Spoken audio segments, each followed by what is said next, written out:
Hey everyone, it's Tim from Linessa Farm Specialty and Heirloom Livestock. Thanks for joining us again today. Today we're going to be talking a lot about rotational grazing. We've been getting a lot of questions about rotational grazing, so wanted to make another video to kind of touch bases on that with you and kind of give you some updates, answer some of your questions. As always, you can contact us on our website at www.linessafarms.com. You can send us a text or give us a call at 219-869-7524.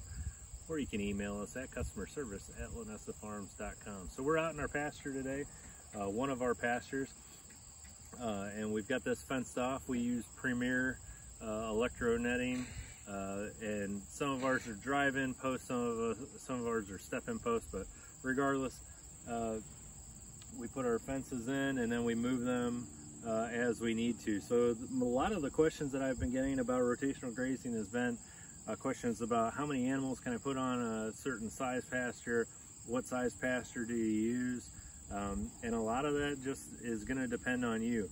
If you take a look at this, what we've got here, this has been grazed on for about a week and a half now, and you can kind of get an idea for the size that we have out here. We've got about 600 feet of fence. I would say we're at about roughly 5,000 square feet out here that we have right now, and we've got roughly 30 animals on it, mostly sheep and goats and a few miniature cows. Our pasture out here is pretty thick. We've got grass, we've got clover, we've got some alfalfa, but a lot of it, you know, it's going to depend on weather. You know, have I had a lot of rain? Is it growing well? How much are they eating? How hot is it outside? How cool is it outside? So, you know, a lot of that is just going to depend. I can't give you just a straightforward answer of you can put this many animals on this much pasture.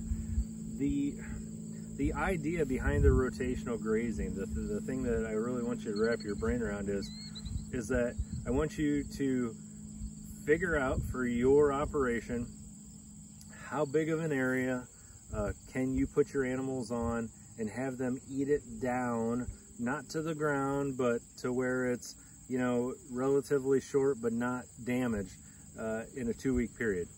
Then you move the animals. The idea is we have them constantly going to fresh pasture, and it's going to keep the parasite load out of them and things like that.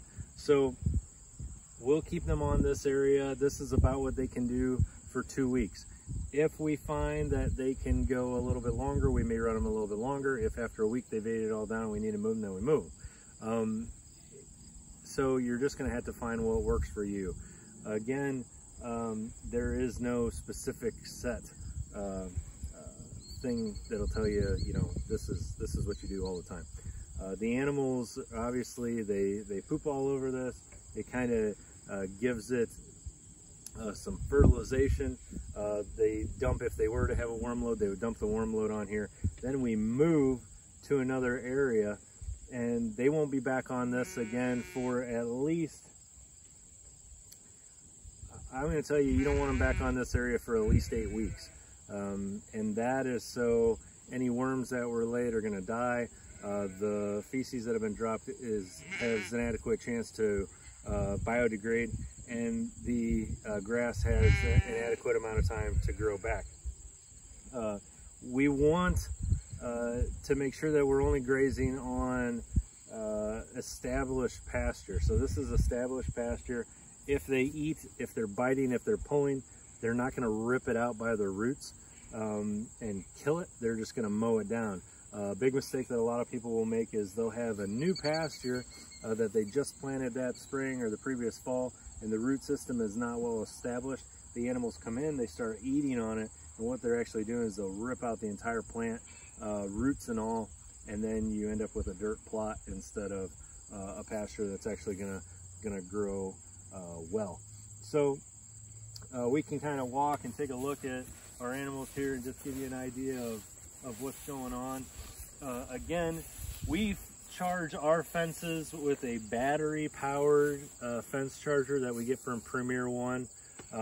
It works really good. We have a deep cycle battery that lasts for this amount of fencing. It'll last us about 2 weeks, and then every 2 weeks we'll take one deep cycle battery, we'll take it in, put it on the charger, we'll bring the other one out.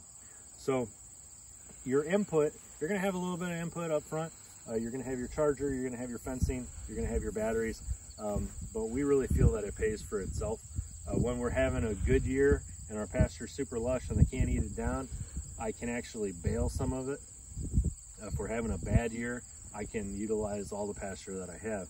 And so the amount of flexibility that that temporary fencing gives you is what is worth the inputs for you, generally speaking. And it's a fraction of the cost of permanent fencing that you might put in. We have our waters that we bring out here. We like to use hog waters.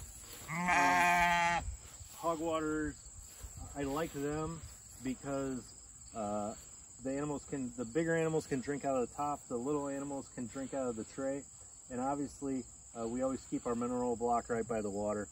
Always have a mineral block out there. Do not skimp on the mineral block. They need it, so keep that in mind. Again, you want to keep in mind the species that you have in the mineral block that's appropriate for them. But yeah, as you can see, all of our animals look really good. They're really healthy. Our pasture works out great, but again, you're just gonna have to see what works for you. We like running multi-species together. They all kind of eat different things.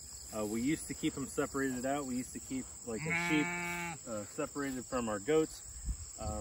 But what we found was the goats actually do a little bit better job of eating everything down than the sheep do.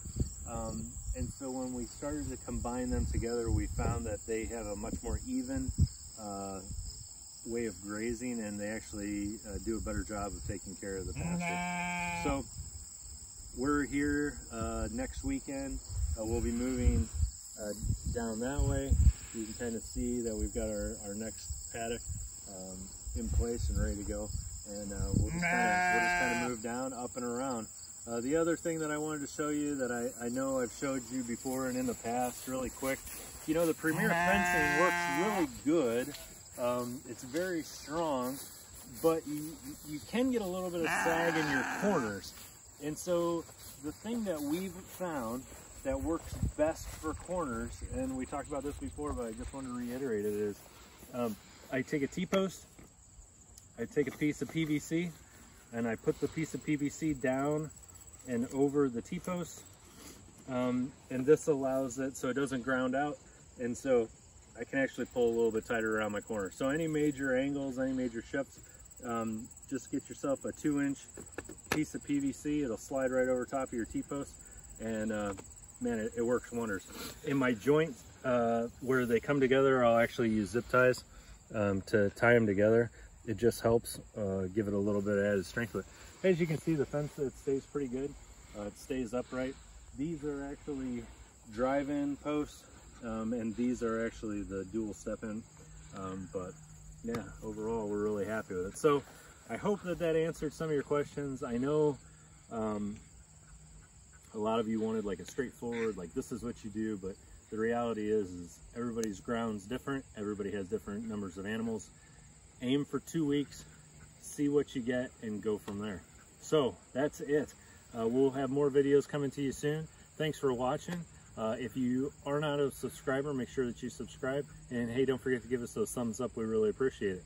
I'm Tim from Linessa Farms, specialty in heirloom livestock. Thanks for watching, and we'll see you next time.